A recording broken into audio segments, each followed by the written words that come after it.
أشهد أن لا إله إلا الله وحده لا شريك له وأشهد أن محمدا عبده ورسوله أما بعد فأعوذ بالله من الشيطان الرجيم بسم الله الرحمن الرحيم الحمد لله رب العالمين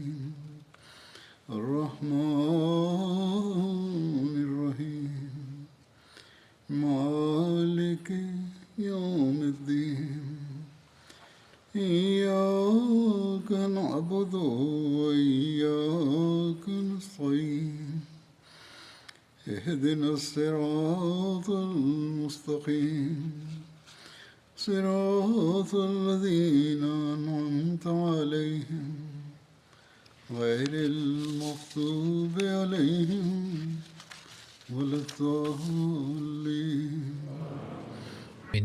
Mwenyezi Mungu amsaidie sana. Anasema, nilikuwa naeleza matukio yatokayo baada ya vita vya Badr. Matukio haya upande mmoja yanatufahamisha kuhusu matukio ya sira na maisha ya Mtume sallallahu alaihi wasallam.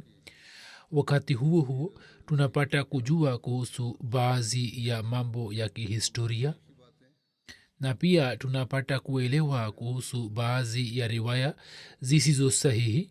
Kama tusome historia ambazo zimeweka mbele ya watu wasiokuwa waislamu uso usio sahihi wa kiislam, na wapinzani wa islam wanatumia riwaya hizi ili kuizalilisha islam, na waislamu wenye misimamo mikali wanazitumia ili kufikia maslahi zao.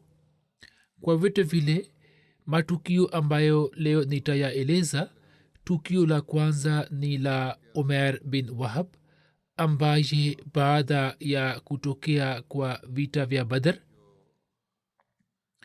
pale washirikina walipokuwa wameshindwa, mtu huyo ili kulipiza kisasi cha wenzake alikuwa ametoka Makka na kuja Madina kwa nia ya kumua Mtume sallallahu alaihi wasallam, lakini huko kudra ya Mwenyezi Mungu ikafanya kazi nyingine na ikamwezesha kukubali Islam.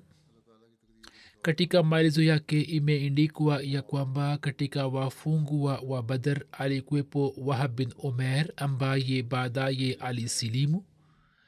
Rifa bin Rafi alikuwa amemkamata. Baba yake aitwaye Umair alikuwa miongoni mwa viongozi wa Quraish, yani Umair bin Wahab, ambaye katika Makka alikuwa amewauzi Mtume sallallahu alaihi wasallam na maswahaba zake,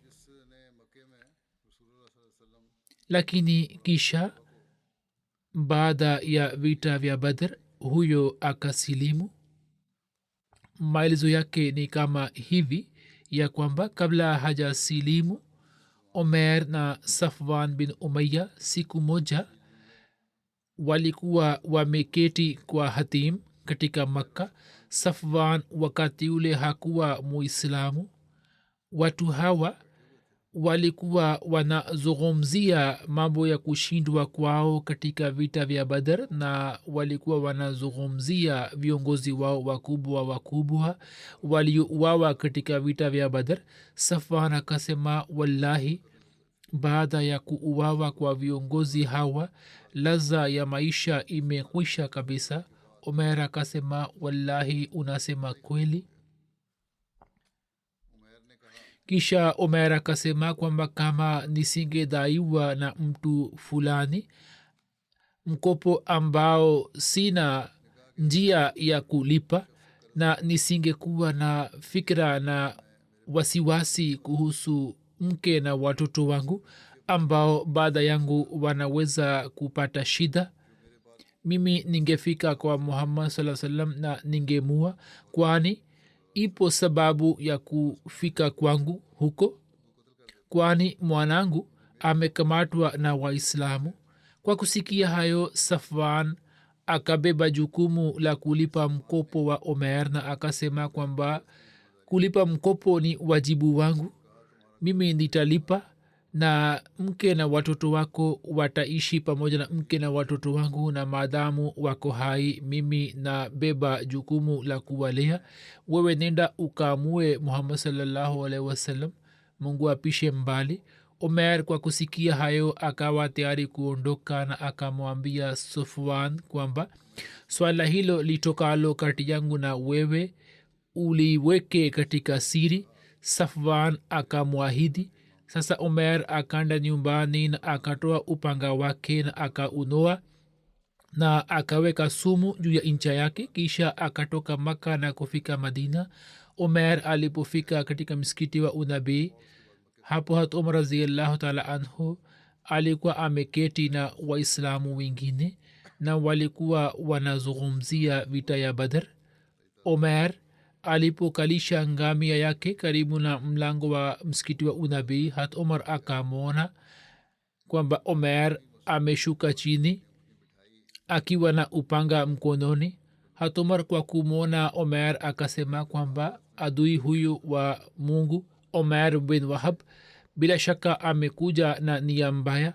Kisha Umar akainuka mara moja na kwenda kwa Mtume sallallahu alaihi wasallam kwenye chumba chake na akasema, ewe Mtume wa Allah, adui huyo wa Mungu Omer bin Wahab amekuja na upanga ulio wazi. Mtume akasema kwamba umlete kwangu ndani, haina shida, umlete tu. Umar akafika kwa Omer na kifuniko cha upanga kilichokuwa kwenye shingo lake. Akishika kifuniko hicho akamchukua Omer na kwenda naye kwa Mtume saa salam. Na Umar akawaambia masahaba Answari waliokuwa pamoja naye, akasema kwamba twende kwa Mtume sallallahu alaihi wasallam ndani na nini mukae karibu na Mtume saa salam, kwani sina imani na Omer. Kisha Umar radhiyallahu ta'ala anhu akamchukua Omer na kufika kwa Mtume sallallahu alaihi wasallam. Mtume sallallahu alaihi wasallam alipomwona hat Umar akija katika hali hii kwamba ameshika kifuniko cha upanga wa Omer kwa mkono wake kilichokuwa kwenye shingo lake, akasema, Omar, uiache hiyo. Kisha Mtume akasema, Omer, njoo karibu. Basi Omer akaja karibu na sawa na desturi ya zama za ujahilia akisema ana amu wa sawahan, akamsalimia. Mtume sallallahu alaihi wasallam akasema, Omer, Islam imetupatia salamu iliyo bora zaidi kuliko salamu yako ambayo ni salamu ya watu wa peponi. Umekuja na nia gani? Omer akasema kwamba nimekuja kuzungumza kuhusu mwanangu ambaye ni mfungwa wenu. Mimi ninaomba kwamba nini mumtendee kwa wema na kwa hulka njema. Mtume saa salam kwa kuona upanga wake akasema, kisha upanga huu una maana gani? Omer akasema, Mungu auangamize upanga huu. Je, mmetuacha katika hali hii? Je, upanga huu umetusaidia hapo kabla? Mtume akasema kwamba niambie kweli kweli, umekuja na nia gani? Omer akasema kwamba kwa kweli nimekuja na nia hii tu, kwamba niongee nawe kuhusu mfungwa wangu. Ndipo Mtume saa salam akasema, hapana, bali siku moja wewe na Safwan bin Umayya mlikuwa mmeketi kwa hatim na mlikuwa mnazungumza kuhusu waliouawa wa Quraish ambao waliuawa katika vita vya Badr na wakatupwa kwenye shimo. Wakati ule ulikuwa umemwambia Safwan kwamba kama nisingedaiwa na nisingekuwa na wasiwasi kuhusu familia yangu, basi ningeenda kumua Muhammad. Na Safwan juu ya sharti la mauaji yangu alikuwa amebeba jukumu la kulipa mkopo wako na kuwalea watoto wako. Omer akanena mara moja. Mwenyezi Mungu alikuwa amemwambia Mtume sallallahu alaihi wasallam yote. umer aliposikia hayo imeendikwa katika riwaya kwamba akatamka mara moja kwamba mimi natoa ushahidi kwamba wewe ni mtume wa allah. ewe mtume wa allah, habari zinazofika kwako toka mbinguni na wahi inaishuka juu yako sisi tulikuwa tunazikazibisha. ama kuhusu swala hilo, wakati ule hakuwa mtu yeyote mwingine watatu kwa hatim isipokuwa mimi na Safwan tu, na habari hii ilikuwa kwenye siri. hivyo wallahi hakuna awezaye kukuambia habari hiyo isipokuwa mwenyezi mungu. basi sifa zote njema zinamhusu mwenyezi mungu ambaye ametuongoza kwenye islam na ametujaalia kushika njia hiyo iliyonyoka. kisha umer akatamka kalema ya shahadat. kisha mtume akawaambia maswahaba kwamba mumpatie ndugu yenu mafundisho ya dini na mumsomeshe qurani tukufu na muache mfungwa wake. masahaba wakatii amri ya mtume salallahu alaihi wasallam. kisha hat omer akamwomba mtume saa salam akisema, ewe mtume wa allah, mimi muda wote nilikuwa najaribu kuzima nuru ya allah na watu ambao walikuwa wameshakubali dini ya mungu nilikuwa na wauzi sana. sasa mimi napendelea kwamba uniruhusu kwenda makka ili niweze kuwaita watu wa makka upande wa allah na niwapatie mwito wa islam. yawezekana mungu awaongoze, waila mimi kwa sababu ya ushirikina wao nitawauzi kama vile kwa sababu ya islam nilikuwa na wauzi maswahaba zako. mtume saa salam akamruhusu kwenda makka, si kwa ajili ya kuwauzi bali kwa ajili ya kufanya mahubiri. hivyo ye akafika makka na mwanaye wahab bin umer pia akasilimu. baada ya kuondoka kwa umer kutoka makka, safwan alikuwa anawaambia watu kwamba mimi nawapatieni habari njema ya tukio ambalo litatokea hivi karibuni, na kwa sababu yake nini mtasahau tukio la vita ya badr na shida ile. na safwan alikuwa akiwauliza wasafiri kuhusu umer. kisha siku moja mtu mmoja alifika makka na akamwambia safwan kwamba umer ameshakubali islam. safwan akaapa kiapo kwamba sitaongea naye na sitampatia faida yoyote. kisha umer alipofika makka, na sasa kwa kuwa alikuwa amesha kubali islam, hivyo hakuenda kwa safwan bali akaenda nyumbani kwake moja kwa moja na akatangaza mbele ya watu wa familia yake kuhusu islam na akawapatia mwaliko na mwito wa kuwa waislamu. safwan alipopata habari hiyo akasema, nilikuwa nimeelewa kwamba kwa nini hakuja kwangu bali ameenda katika nyumba yake. huyu amekuwa mpagani, sitaongea naye, na pia yeye na watu wa familia yake hawatapata faida yote kutoka zati yangu. hata washirikina pia walikuwa wanaelewa kwamba dini yao ndiyo dini na kumwabudu mungu aliye moja walikuwa wanaichukulia kama upotevu. katika zama hizi hii ndiyo hali iliyopo. kisha umer akafika kwa safwan bin umaya na akamwita na kusema kwamba wewe ni kiongozi mmoja katika viongozi wetu. wewe unajua kwamba sisi tulikuwa tukiabudu masanamu. je, hii ni dini? mimi natoa ushahidi kwamba hakuna apasaye kuabudiwa isipokuwa allah na muhammad sallallahu salam ni mtume wa allah. lakini safwan hakumpatia jibu lolote wala hakuelekea kwake.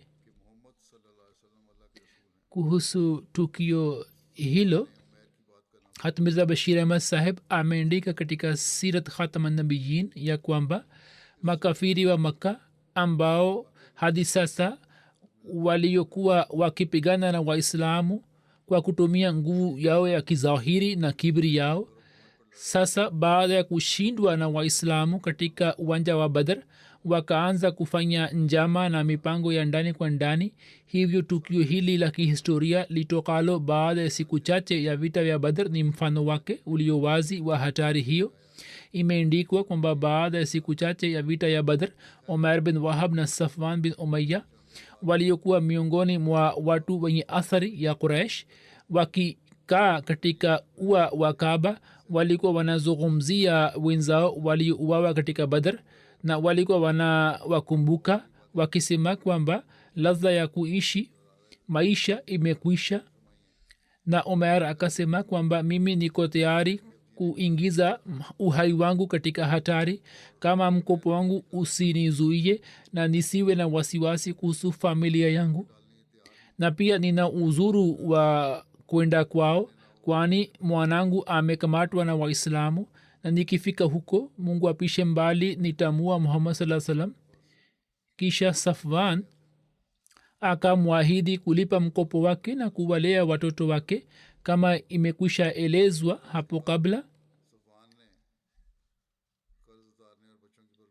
kisha yeye ameandika hapa kwamba umer kisha akaja nyumbani kwake akashika upanga wake na akatia sumu juu ya ncha yake na akatoka maka kufika madina hat umar ambaye alikuwa naelewa sana mambo ya namna hiyo kwa kumwona umer akapata hofu na akaenda kwa mtume sallallahu salam na akasema umer amekuja na mimi sina imani naye mtume saa salam akasema kwamba umlete kwangu hat umar akaenda kumchukua na wakati wa kuondoka akawaambia maswahaba kwamba naenda kumchukua umer ili kumkutanisha na mtume saa salam lakini hali yake sio nzuri nina mashaka juu yake nini mwende mkakae kwa mtume saa salam na muwe na tahadhari kisha hat umar akiwa na umer akaja kwa mtume sallallahu alaihi wasallam mtume akamkalisha kwake kini karibu yake kwa upole na akasema kwamba umekuja kwa nia gani umer akasema kwamba mwanangu amekamatwa na waislamu nimekuja kumwachisha mtume akasema kwamba sasa kwa nini umeninganiza upanga huu kwenye shingo yako ye akasema kwamba unazungumzia upanga umetusaidiaje katika vita vya badr akaanza kuongea na mtume kwa ujanja mtume akasema kwamba niambie kweli kweli umekuja na mpango gani umer akasema yale yale kwamba ni lile lile ambalo nimekusha lisema nimekuja kumwachisha mwanangu mtume akasema sawa ina maana hukufanya mpango na njama ukikutana na safwan katika ua wa kaaba umer akashikwa na butwa kwa kusikia habari hiyo lakini akasema hapana sikufanya njama yote mtume akasema kwamba je hukupanga mpango wa kuniua na kumbuka kwamba mwenyezi mungu hata kuwezesha kunifikia umer akashikwa na butwa na kisha akasema kwamba unasema kweli kwa kweli tulikuwa tumepanga njama hii lakini inaonekana kwamba mungu yu pamoja nawe ambaye amekupasha kuhusu mipango yetu waila wakati ambapo mimi na safwan tulikuwa tumepanga njama hii hakuwepo mtu watatu huko labda mwenyezi mungu amepanga mpango huu ili mimi ni kuamini hivyo mimi na kuamini kwa moyo wa kweli mtume saa salam akafurahi sana juu ya islam yake na akawaambia masahaba kwamba sasa huyu ni ndugu yenu hivyo mumpatie mafundisho ya islam na muache mfungwa wake ilmuradi umer bin wahab akasilimu na katika muda mfupi akapata maendeleo katika imani na ikhilasi na kisha akazidi sana katika ikhilasi yake mpaka akamwomba mtume saa salam kwamba uniruhusu kwenda makka ili niende kufanya mahubiri mtume akamruhusu na umer baada ya kufika makka kwa mahubiri yake akawafanya watu wengi kuwa waislamu safwan ambaye mchana na usiku alikuwa akisubiri kusikia habari ya mauaji ya mtume na alikuwa anawaambia kuraish kwamba muwe tayari kusikia habari njema alipoona manzari haya akashikwa na butwa baada ya badhar baadhi ya watu walikuwa wamesilimu lakini walikuwa na rangi ya unafiki mmoja wao alikuwa abdullah bin ubay bin sulul alama ibn kathir katika maelezo ya sura al-baqara aya namba 9 na 10 anaandika kwamba tukio la badr lilipotokea na mwenyezi mungu akashindisha kalema yake na akaipatia islam na watu walio waislam heshima abdullah bin ubay bin sulul ambaye alikuwa kiongozi wa madina na alitokana na banu khazraj na katika zama za ujahilia alikuwa kiongozi wa makabila ya aus na khazraj watu hawa walikuwa wameamua kwamba abdullah atawatawala riwaya moja inasema kwamba kaumu yake ikitengeneza taji, ilikuwa imefanya maandalizi ya kumfanya kuwa mfalme. Wakati huo huo ujumbe wa islam ukafika na watu wakakubali islam na wakamsahau. Kwa sababu yake yeye akapata ziki kuhusu islam na waislamu. Tukio la Badr lilipotokea akasema kwamba dini hii inashinda. Mwanzoni alikuwa na fikra hii kwamba hawa ni watu wachache, lakini waislamu waliposhinda vita ya Badr akapata wasiwasi zaidi. Hivyo yeye kizwahiri akakubali islam na wafuasi wake wengi pia wakakubali islam, na baadhi ya watu wenye kitabu pia walikuwa pamoja nao. Kuhusu huyu Mirza Bashir Ahmad Saheb ameandika hivi kwamba katika Madina hadi sasa watu wengi wa kabila la Aus na Khazraj walikuwa washirikina. Ushindi wa Badr ukawapatia mwamko, na watu wengi kwa kuona ushindi wenye shani wakakubali ukweli wa islam na wakasilimu. Na kisha kutoka Madina ushirikina ukaanza kupungua kwa kasi, lakini walikuwepo baadhi ambao mioyoni mwao ushindi wa islam ulikuwa umewasha cheche ya ubaguzi na husda, na wao wakiona kwamba sawa na hali kizwahiri walikubali islam, lakini ndani kwa ndani wakaanza kuingia katika makundi ya wanafiki. Katika watu hawa aliye maarufu alikuwa Abdullah bin Ubay bin Sulul ambaye alikuwa kiongozi wa kabila la Khazraj, na kwa sababu ya ujio wa Mtume SAW katika Madina alikuwa ameshapata huzuni ya kungolewa kwa uongozi wake. Mtu huyo baada ya Badr kizwahiri akasilimu, lakini moyo wake ulikuwa umejaa na ubaguzi na uadui, na yeye akiwa kiongozi wa wanafiki akaanza kupanga njama na mipango zidi ya islam na Mtume sallallahu alaihi wasallam. Hivyo matukio yatokayo baadaye yanatuambia kwamba jinsi mtu huyo akawa sababu ya kuiletea islam hali iliyo mbaya sana. Hiyo ina historia iliyo ndefu. Ghazwa Banu Sulaim au Qarqaratul Qudr, Mtume sallallahu alaihi wasallam aliporejea kutoka vita ya Badr, baada ya siku chache tu akapata taarifa kwamba watu wa Banu Sulaim na Banu Ghatfan wamejumuika katika eneo la Qarqaratul Qudr na wanapanga mpango wa kuishambulia Madina. Qarqaratul Qudr ilikuwa chemchem moja katika medani.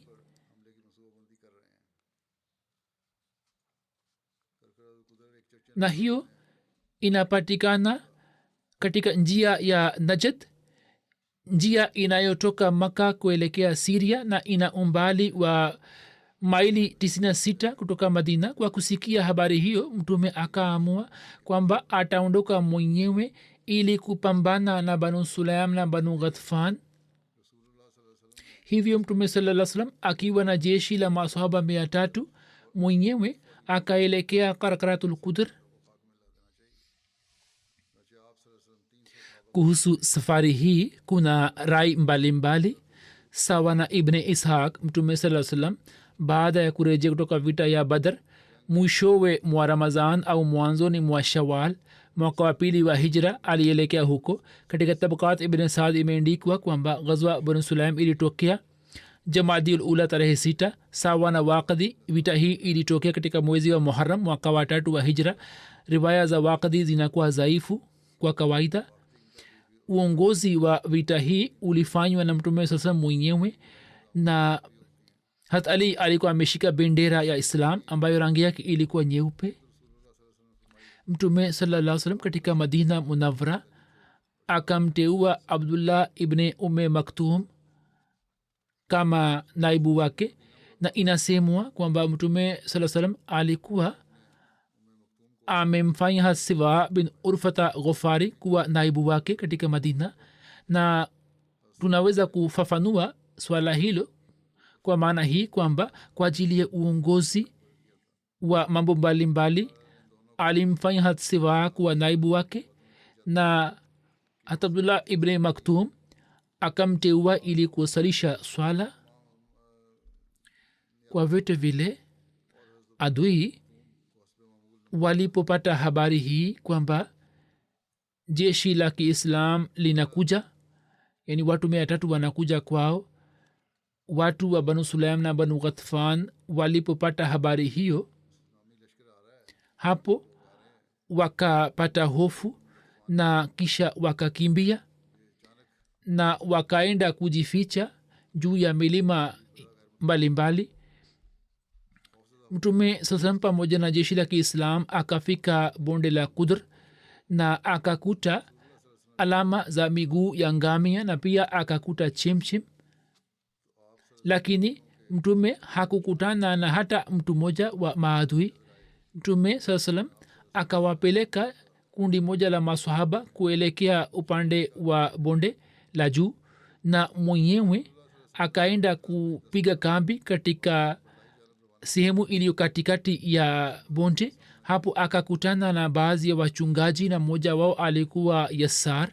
mtume akamuuliza kuhusu watu wa banu sulaim na ghatfan. ye akasema kwamba sina habari nao, mimi nawanywesha ngamia tu na ninapata zamu yangu siku ya 4 au siku ya 5, na wenyeji wa hapa wamepanda juu upande wa chimchim, ila hali sisi hatuhusiki nao. kwa vyote vile, kwa kuwa watu hawa walikuwa wamekuja na nia ya kupigana vita na waislamu na hiyo ilikuwa silaha zao na vitu vyao, hivyo yeye akawakamata ngamia na wachungaji, akaishi mausiku 3 sawa na riwaya moja akaishi mausiku 10. na mtume alipokaa kule hakuna aliyesubutu kuja kupigana naye, na hivyo mtume saa salam bila kupigana vita akarejea akiwa na ushindi. riwaya moja inaeleza hivi kwamba mtume sallallahu alaihi wasallam alipata ngamia kama ghanima, idadi yake ilikuwa 500. kwa kuwa watu hawa walikuja na nia ya kupigana vita na walikuwa wameacha mali yao huku, hivyo sawa na desturi ya wakati ule ilikuwa halali kwamba mali yao ichukuliwe kama mali ya ghanima. mtume akatoa khums yake na ngamia 400 akagawa baina ya waislamu, kila mwanajeshi akapata ngamia wawili. jeshi hili lilikuwa na wanajeshi 200 na mtume akapata Yassar katika ghanima, hivyo ye akamwachisha huru yule mchungaji. mtume akampatia uhuru na mtume akabaki nje ya Madina kwa siku 15 kwa ajili ya safari hii au vita hii. Hazrat Bashir Ahmad Saheb ameandika maelezo yake katika Sira Khatam Nabiin kwamba baada ya hijra Makuraish wa Makka wakitembelea makabila mbalimbali ya Arab walikuwa wamewachochea dhidi ya Waislamu. katika makabila haya, kutokana na nguvu na uwezo, yalikuwepo makabila mawili ya ishio maeneo ya Najd ambayo yalikuwa Banu Sulaim na Banu Ghatfan, na Makuraish wa Makka walikuwa wamewachochea na kuwafanya kuwa maadui wa Islam na Waislamu.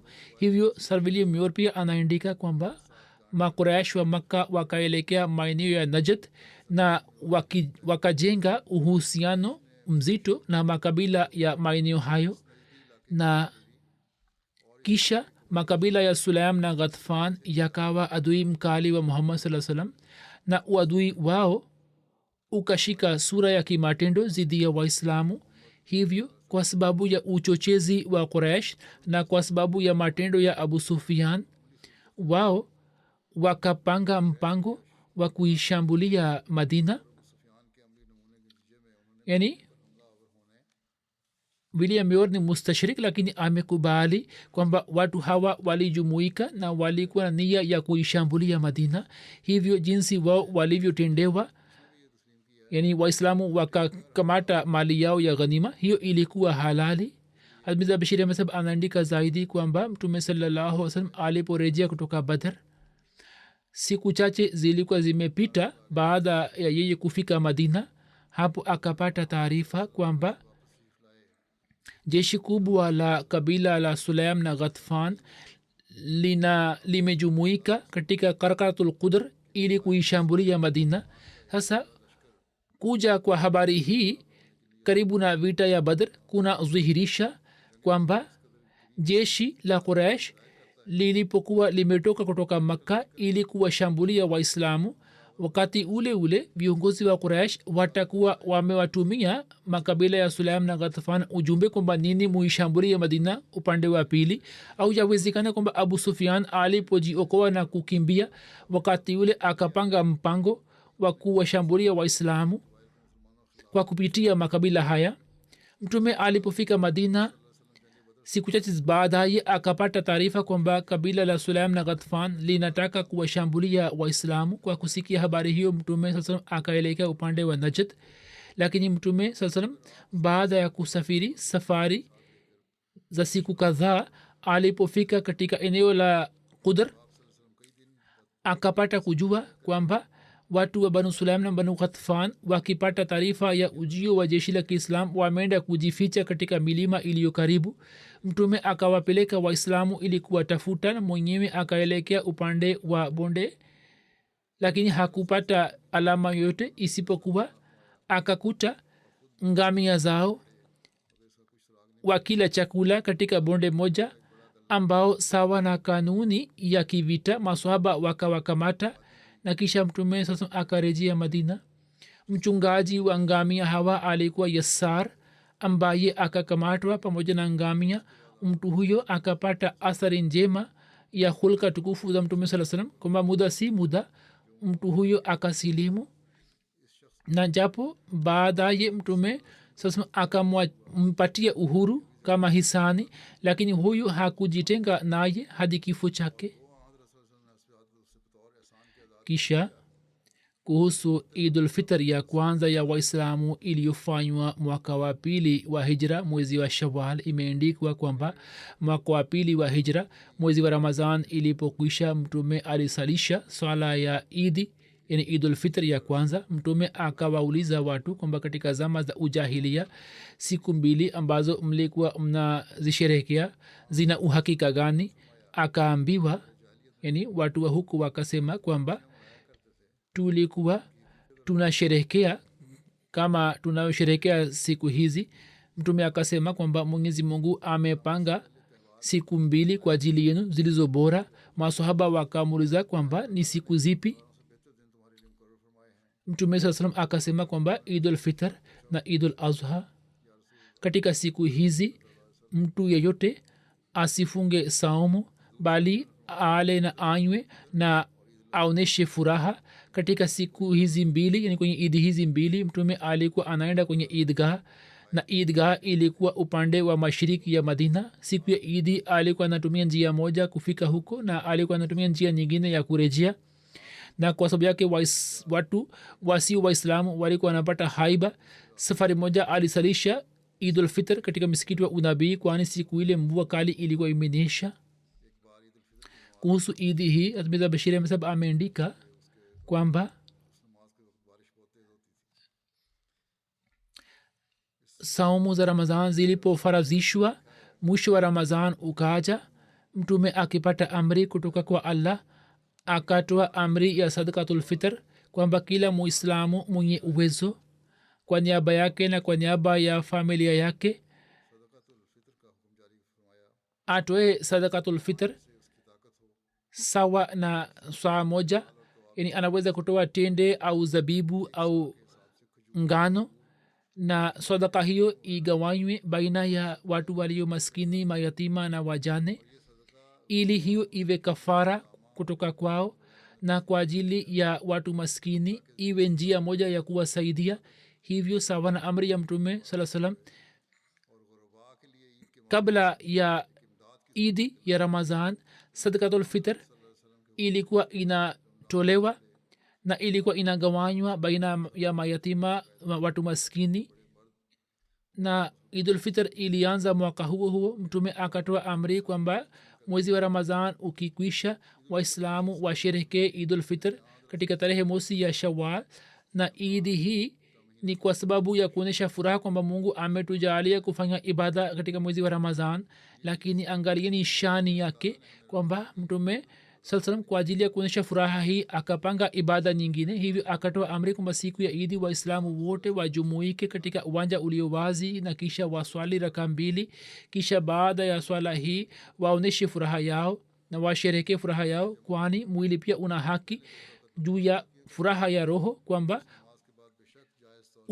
ushiriki katika furaha ilmuradi islam imeweka idi kila baada ya mwisho wa ibada hizi kubwa hivyo ijumaa ni idi ya swala inayokuja baada ya wiki moja na kisha idi ya saumu ni idulfitr ambayo inakuja baada ya ramazan na idi ya hija ni idul azha ambayo waislamu wanasherehekea na idi hizi zote ni ibada zenyewe ilmuradi idi za islam zina shani ya ajabu ndani yake na zinaeleza kuhusu islam na uhakika wake na tunapata kujua kwamba jinsi islam inavyounganisha kazi zote za waislamu pamoja na kumbukumbu za allah hivyo huu ndio umuhimu wa idi kumbukeni daima kwamba sio furaha peke yake bali mungu pia akumbukwe na ibada yake pia ifanywe anasema kwamba nalazimika kujitenga na historia waila ningewaambieni kwamba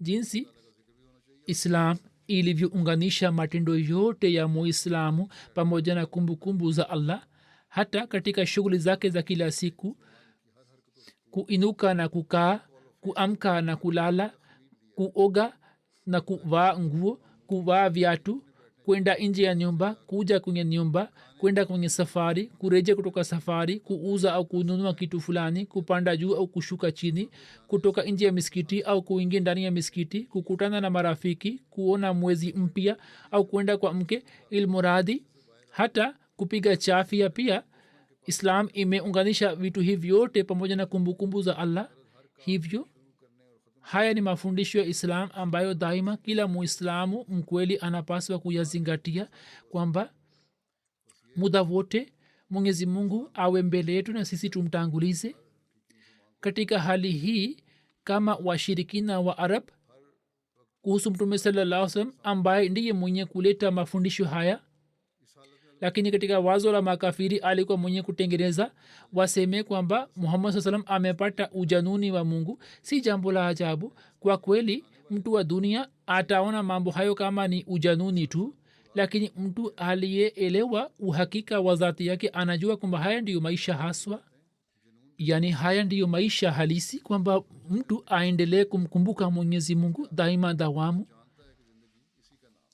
katika muda huo yapo matukio mawili yenye mashaka yatokayo baada ya vita ya badar na kabla ya uhud na tukichunguza kuhusu matukio haya tunapata kujua wazi kwamba ni visa vilivyotengenezwa tu tukio la kwanza ni la mauaji ya asma binti marwan inasemwa kwamba mama huyo aliuawa katika habari zake imeandikwa kwamba hat umair bin adi khitmi alikuwa sahaba kipofu hat umair alikuwa mtu wa kwanza aliyesilimu katika kabila banu khitma ilikuwa mwaka wa pili wa hijra na kulikuwa na mausiku matano ya ramazan yaliyobaki mtume saa salam akampeleka umair bin adi khitmi kwa asma binti marwan ambaye alikuwa mwanamke myahudi na alikuwa mke wa marsad bin zaid bin hisan ansari ambaye alikuwa amesilimu na sababu ya kumua asma binti marwan ilikuwa ndiyo hii kwamba mama huyu alikuwa akitukana islam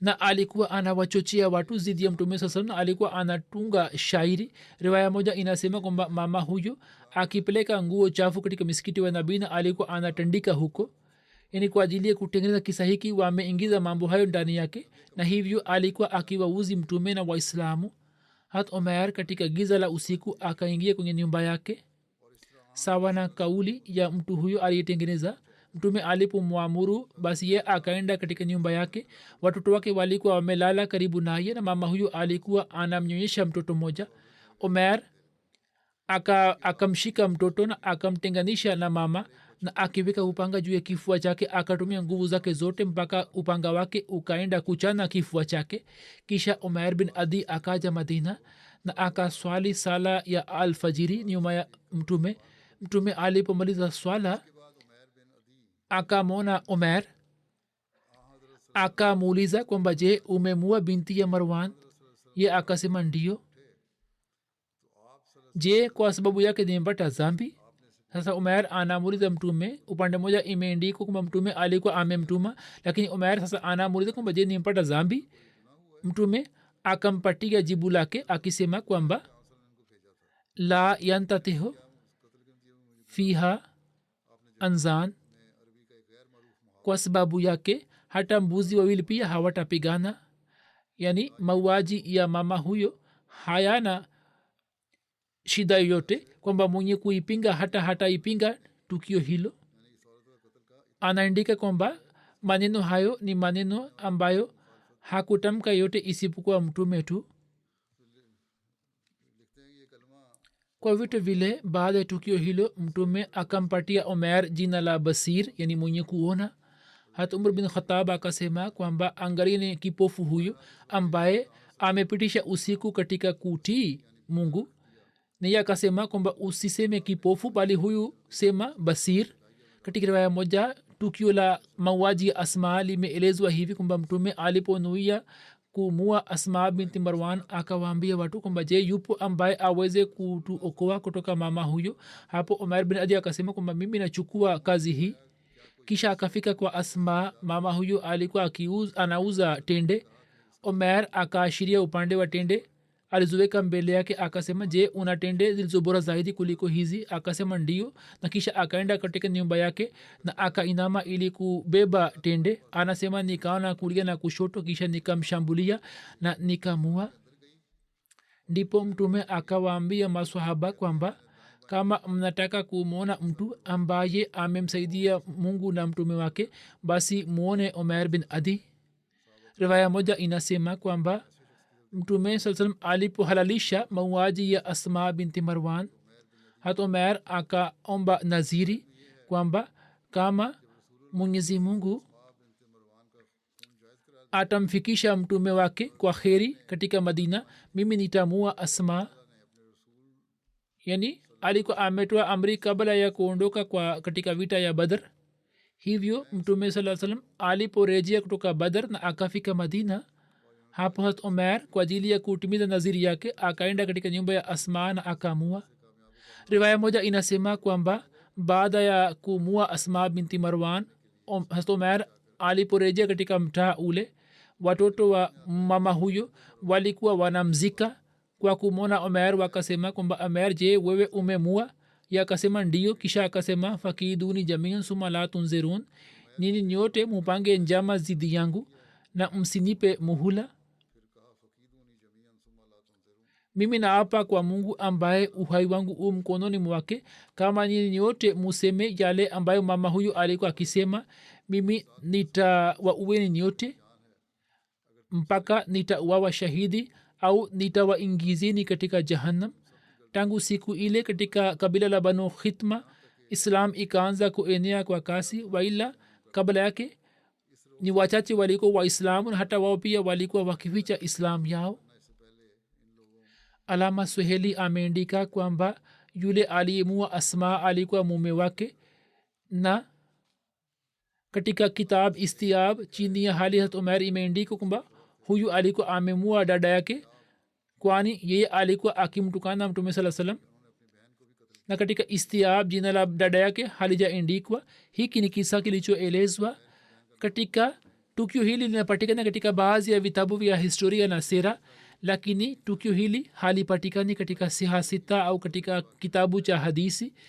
jambo la kweli ni kwamba watu waliokuja baadaye wakatengeneza visa hivi na wakaandika kwenye vitabu vyao, na wameanza kueleza visa hivi kama adhabu ya kuvunja heshima ya mtume saa salam.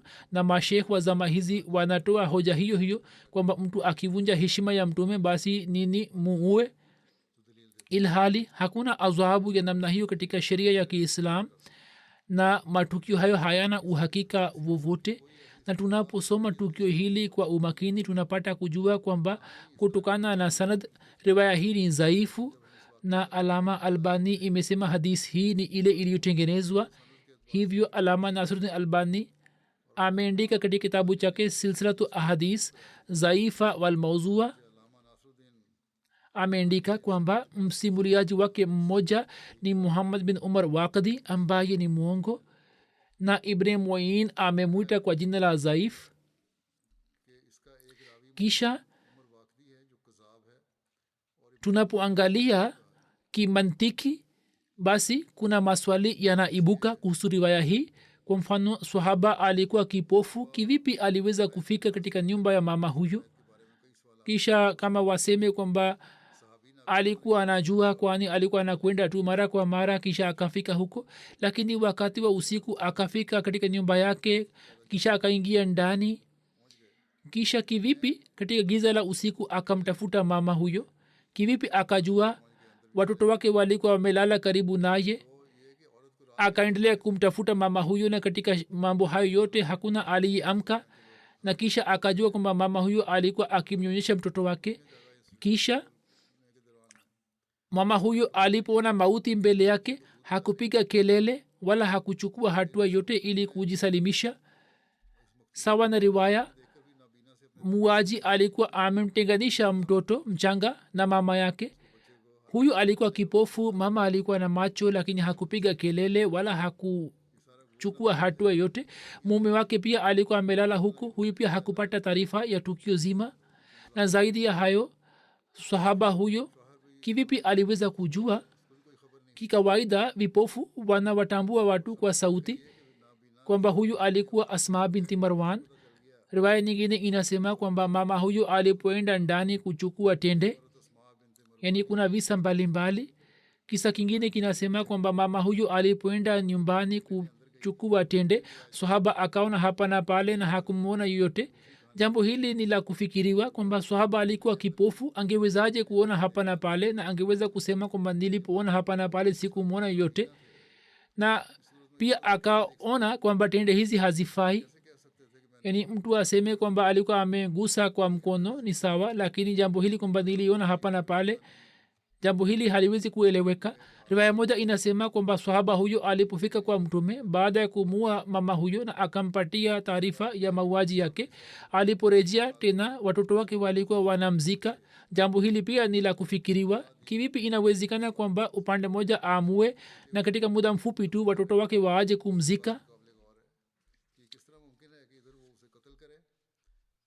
Na pia kuna tahkiki nyingine naiweka mbele yenu iliyofanywa na watu wetu. Hitilafu mbalimbali zinazopatikana katika kisa hiki zinathibitisha kwamba kisa hiki kimetengenezwa. Na katika riwaya nyingi jina la mama huyu limeelezwa Asma binti Marwan, ilhali mwandishi wa Al-Istiab amesema kwamba huyu hakuwa Asma bali alikuwa dada ya Umair binti Adi. Kisha muaji jina lake limeelezwa kama Umair bin Adi na Amr bin Adi vile vile. Na sawana Ibn Duraid muaji alikuwa Ghashmir. Sawana riwaya zingine hawakuwa wauaji wake, bali mtu mmoja wa kaumu yake alikuwa amemua alipokuwa anauza tende. Sawa na Ibn Saad, wakati wa mauaji yalikuwa ni muda wa usiku, ila hali sawa na Zarqani ilikuwa muda wa asubuhi au jioni alipokuwa anauza tende. Kisha jinsi tukio hili lilivyotokea lina hitilafu. Huyu mama akakabwa au akapigwa hanjari kwenye tumbo lake na akauawa wakati wa usiku au akauawa wakati wa asubuhi. Kisha kuna jingine kwamba sawana Ibn Hisham Abu Afaq alipouawa, mama huyu akawa mnafiki. Maneno hayo yanathibitisha kwamba ye alikuwa muislamu, na kwa kusikia mauaji ya Abu Afaq akawa mnafiki. Kama alikuwa muislamu, sasa kivipi angeweza kuandika shairi yenye kuvunja heshima ya mtume na kuvunja heshima ya misikiti? Sawa na riwaya ya Waqidi, Umair alisema kwamba e Allah, mimi nimeomba naziri kwamba niliporejea Madina pamoja na mtume mimi nitamua. Ilhali sawa na daira muaraf sirte Muhammad sallallahu alaihi wasallam, huyu alikuwa kipofu, hivyo hakuweza kushiriki katika vita ya Badr. Na mwandishi huyo ameeleza kwamba alikuwa kipofu lakini alikuwa anashiriki katika jihadi. Yani ni riwaya ambazo zimechanganywa. Kama kisa hiki si kisa cha kufikirika, sasa kwa nini hakijaelezwa katika vitabu vya tarikh, historia na sira, yani tarikh Tabri au tarikh Ibn Kathir, isipokuwa ni vitabu vichache tabaqatul kubra na ibn sa'd vimeeleza tu kidogo na vitabu vingine havikugusa kisa hicho, lakini wakdi ameeleza kisa hiki kwa maelezo zaidi. Katika vitabu vya hadisi kisa hiki hakipatikani, ilhali waandishi wa vitabu vya hadis wamekusanya riwaya hizi mbalimbali katika vitabu vyao ambazo zinanasibishwa na mtume. Sasa kwa nini hawakueleza kisa hiki? Kisha kingine ni kwamba sawa na riwaya hii, mtume alipotuma sahaba huyo ili kumua mama, sasa kuna maana gani kwamba sahaba amuulize mtume kwamba je, nitapata dhambi au la, kama nilivyoeleza hapo kabla? Kama tukio hilo lingekuwa limetokea, basi mayahudi wangesema kwamba waislamu wamevunja mkataba kwa kumua Asma binti Marwan na wamejaribu kuharibu amani ya Madina, ilhali wana historia, kwa mfano Aruz al-Anf na Tarikh Tabri wanasema kwamba uadui wa kwanza baina ya waislam na mayahudi ulianza pamoja na ghazwa Banu Qainqa. Yani hata mayahudi hawakuchukua hatua yote zidi ya waislamu. Hivyo vitu hivi na mambo hayo yanathibitisha kwamba kisa hiki ni cha kufikirika tu. Masheikh wenye msimamo mkali wakitoa umuhimu kwa visa hivi wamezalilisha mafundisho mazuri ya Islam, na katika zama hizi wakitengeneza visa hivi vya kufikirika wanaonyesha msimamo wao mkali zidi ya Waahmadia na wanaendelea kuwachochea watu zidi ya Waahmadia. Kisa cha pili pia kinafanana nacho, ambacho inshallah nitaeleza katika siku za usoni, nacho kinathibitisha kwa uwazi kwamba ni kisa cha uongo.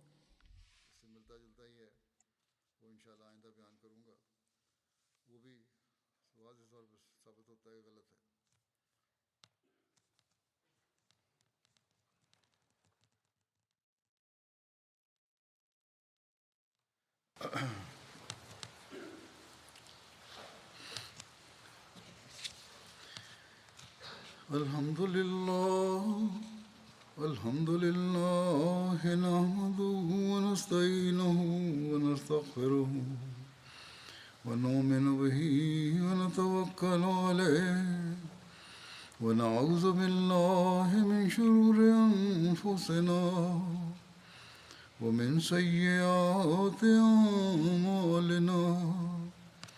من يهده الله فلا مضل له ومن يضلله فلا هادي له. ونشهد أن لا إله إلا الله ونشهد أن محمدا عبده ورسوله. عباد الله رحمكم الله، إن الله يأمر بالعدل والإحسان وإيتاء ذي القربى وينهى عن الفحشاء والمنكر والبغي يعظكم لعلكم تذكرون. اذكروا الله يذكركم وادعوه يستجب لكم ولذكر الله أكبر.